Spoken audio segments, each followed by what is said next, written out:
Hello students, how are you? Students, आज हम शमशेर बहादुर सिंह द्वारा रचित उषा कविता का रसास्वादन करेंगे, यानी कि हम उस उषा कविता को पढ़ेंगे।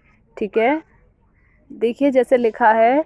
प्रात नभ था बहुत नीला, शंख जैसे भोर का नभ, राख से लिपा हुआ चौका अभी गीला पड़ा है। बहुत काली सिल जरा से लाल केसर से, कि जैसे धुल गई हो, स्लेट पर या लाल खड़िया चौक मल दी हो किसी ने। ठीक है, तो सबसे पहले हम क्या करेंगे, उषा शब्द के बारे में समझेंगे कि उषा क्या होता है। उषा का मीन्स जो सूर्योदय के पहले का जो समय होता है, उस समय जो लालिमा होती है उसे उषा कहा जाता है। ठीक है, या जो सुबह सुबह जो सूर्योदय का समय रहता है, उस शब्द के लिए या उस समय के लिए हम उषा शब्द का प्रयोग करते हैं। ठीक है, तो कवि जो है अपनी कल्पना जो सूर्योदय के लिए उन्होंने की है, उसी का विस्तारण या उसी की व्याख्या कवि ने यहाँ पर की है और उसी को ही हम समझेंगे। ठीक है, प्रसंग देखिए, प्रसंग में हमको क्या लिखना है कि प्रस्तुत पद में कवि ने सूर्योदय से ठीक पहले के समय, ठीक है, प्रस्तुत पद में कवि ने सूर्योदय से ठीक पहले के समय में जो परिवर्तन होता है, ठीक है, सूर्योदय से ठीक पहले के समय में जो परिवर्तन होता है, उस परिवर्तन को क्या किया है, शब्द चित्र के द्वारा दर्शाया है। ठीक है, तो अब हम इसकी व्याख्या समझेंगे। तो व्याख्या में देखिए, कवि जो है अपनी कल्पना के द्वारा बताता है, कवि अपनी कल्पना के द्वारा बताता है, क्या बताता है कि गांव में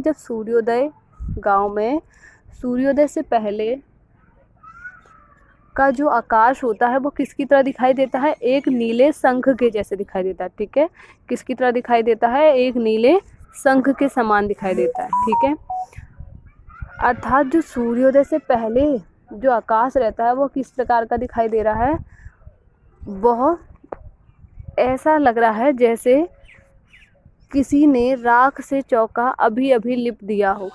ठीक है, लिखा है ना कि राख से लिपा हुआ चौका अभी गीला पड़ा है, यानी कि जो सूर्योदय से पहले का आकाश है उसके लिए कवि ने कल्पना की है कि जैसे चौका होता है उसे राख से लिपा जाता है और वो अभी सूखा भी नहीं है, इसी तरीके से जो सूर्योदय के समय आकाश होता है वो भी इसी तरीके से दिखाई दे रहा है कि जैसे चौका जो है अभी गीला ही पड़ा हो, जैसे किसी ने लिपा हो और वो अभी गीला ही पड़ा हो। ठीक है, उसके बाद आगे कवि क्या कहते हैं, बहुत काली सिल जरा से लाल केसर से, कि जैसे धुल गई हो। ठीक है, कवि क्या कहते हैं कि जब सूर्य उदय होता है या सूर्य के उदय होते ही जो उसकी लालिमा है वह किसी सिल पर गिरती है, किसी काली सिल पर गिरती है, तो ऐसा लगता है जैसे उस सिल की या उस काली वस्तु की जो कालिमा है वह क्या हो गई हो, दूर हो गई हो। ठीक है, या सूर्य की किरण, सूर्य की लालिमा से उस काली वस्तु की या काली सिल की जो कालिमा है वह धुल गई हो या दूर हो गई हो। ठीक है, उसके आगे कवि कहते हैं कि स्लेट पर या लाल खड़िया चौक मल दी हो किसी ने। ठीक है, आगे कवि क्या कह रहे हैं कि जैसे जैसे सूर्य की किरणें होती हैं, जैसे जैसे सूर्योदय होता है और उसकी किरणें जो हैं पृथ्वी पर पड़ती हैं या पृथ्वी पर गिरती हैं, तो ऐसा लगता है कि जैसे किसी नन्हे मुन्ने बालक ने क्या किया हो, अपने छोटे छोटे हाथों से उस स्लेट को या किसी स्लेट की कालिमा में चौक से रंग भर दिया हो। ठीक है, जैसे स्लेट होती है जो बच्चों को, हम छोटे छोटे बच्चों को सिखाने के लिए स्लेट और चौक का प्रयोग करते हैं, तो यहाँ पर कवि ने भी वही कल्पना की है कि जैसा नन्हा मुन्ना बालक होता है, अगर उसे स्लेट और चौक दे दी जाए तो उसमें विभिन्न प्रकार के रेखाएं खींचकर या विभिन्न प्रकार के चित्रों से उसको रंगीन बना देता है। उसी प्रकार से सूर्य की किरणें भी जब पृथ्वी पर गिरती है तो ऐसा लगता है कि जैसे किसी नन्हे मुन्ने बालक के हाथों ने जो है स्लेट की कालिमा को चौक से रंग भर दिया हो। ठीक है, उसके बाद आगे हम इसका भाव पक्ष समझेंगे।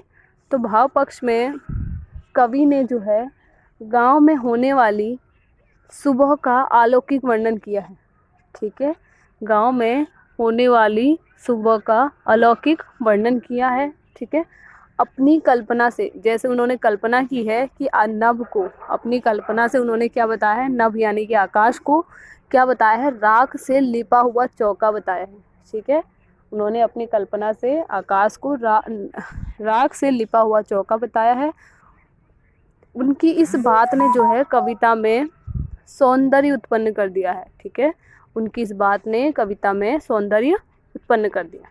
ठीक है, अब हम इसका कला पक्ष देखेंगे। तो कला पक्ष में देखिए, इसमें सरल, सहज और सरस भाषा का प्रयोग हुआ है। तत्सम और तद्भव शब्दों का प्रयोग जो है प्रवाहमयी ढंग से किया गया है। ठीक है, तत्सम और तत्सम या तद्भव शब्दों का प्रयोग जो है प्रवाहमयी ढंग से किया गया है।